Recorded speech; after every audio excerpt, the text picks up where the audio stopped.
వి బార్డ్మస్ rule ఉందండి, దీని నుంచి కంపల్సరీ మనకు ఒక ప్రశ్న వస్తుంది. తర్వాత భాజనీయత సూత్రాలు ఉన్నాయి, 2 యొక్క భాజనీయత సూత్రం ఏంటి, 3 యొక్క భాజనీయత సూత్రం ఏంటి. దీంట్లో మనం ఎక్కువగా చూసుకోవాల్సింది 3, 9 మరియు 11 అండి. 3, 9, 11 అలాగే 4 మరియు 8. మనం ఫస్ట్ ఈ మూడింటి మీద చాలా ఫోకస్ పెట్టాలండి. 3 యొక్క భాజనీయత సూత్రం ఏంటి, ఇచ్చినటువంటి సంఖ్యలోని అంకెల మొత్తము ఒకవేళ 3తో భాగించబడితే ఆ సంఖ్య మొత్తం కూడా 3తో భాగించబడుతుంది. ఇచ్చినటువంటి సంఖ్యలోని అంకెల మొత్తం 9తో భాగించబడితే ఆ సంఖ్య మొత్తం కూడా 9తో భాగించబడుతుంది. అదే మనం 11 యొక్క భాజనీయత సూత్రం కస్తే ఇచ్చినటువంటి సంఖ్యలోని సరి మరియు బేసి స్థానాలను వేరువేరుగా తీసుకొని సరి స్థానాల మొత్తము మరియు బేసి స్థానాల మొత్తం యొక్క భేదం అనేది 0 కానీ 11 యొక్క లబ్ధంగానైనప్పుడు ఆ మొత్తం సంఖ్య కూడా మనకు 11తో భాగించబడుతుంది. దీని తర్వాత పాలిండ్రోమ్ సంఖ్యల గురించి ఉంది. ఎటు నుండి చదివినా కానీ ఒకే రకమైనటువంటి సంఖ్య వచ్చేటటువంటిది ఉంటుంది. దాని తర్వాత కారణాంకాలు మరియు కారణాంకాల మొత్తం సంఖ్య అనేది ఉంటుంది. ఇది చాలా ఇంపార్టెంట్. ప్రతి టెట్ ఎగ్జామ్లో కానీ డిఎస్సిలో ఈ రకమైనటువంటి ప్రశ్న వస్తుంది. ఏదైనా ఒక ఫర్ సపోజ్ 72 అనేటటువంటి సంఖ్య ఉందనుకుందాం, దీని యొక్క కారణాంకాల సంఖ్య ఎంత అంటే 72కి ఎన్ని కారణాంకాలు ఉంటాయంటే ఫస్ట్ దీన్ని మనం ప్రధాన సంఖ్యలో లబ్ధంగా రాసుకోవాలి. దీన్ని 2 × 36 అని రాయొచ్చు.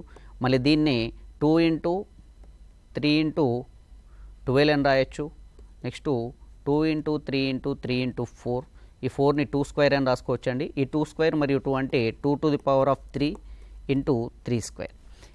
దీంట్లో కారణాంకాల మొత్తం అంటే ఏం చేయాలంటే మనం దీన్ని ప్రధాన సంఖ్యల లబ్ధంగా రాసినప్పుడు ఈ పైన ఏవైతే ఘాతాలు ఉన్నాయో ఈ ప్రతి ఘాతానికి 1ని కలుపుకొని అంటే 3+1 అలాగే 2+1 వీటి లబ్ధం చేస్తే ఇది 4 అండి, ఇది 3 అంటే దీనికి ఉన్నటువంటి మొత్తం కారణాంకాల సంఖ్య 72కు ఉన్నటువంటి మొత్తం కారణాంకాల సంఖ్య 12.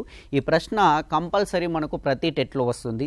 దీంట్లోనే సరి కారణాంకాల సంఖ్య ఎంత అని అడగచ్చు, బేసిక్ కారణాంకాల సంఖ్య ఎంత అని అడగచ్చు, కారణాంకాల మొత్తం ఎంత అని అడగచ్చు, సరి కారణాంకాల మొత్తం ఎంత అని అడగచ్చు, బేసిక్ కారణాంకాల మొత్తం ఎంత అని అడగచ్చు. దీని తర్వాత పైథాగోరియన్ త్రికాలు ఉందండి, ఇది చాలా ఇంపార్టెంట్.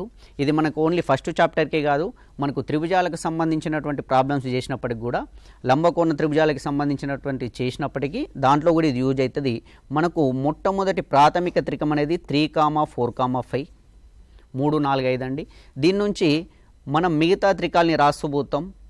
ఈ ప్రాథమిక త్రికాల్ని లబ్ధం చేసినా కానీ డివైడెడ్ చేసినా కానీ సమాన సంఖ్యతో చేస్తే ఫర్ ఎగ్జాంపుల్ 3 × 2 = 6,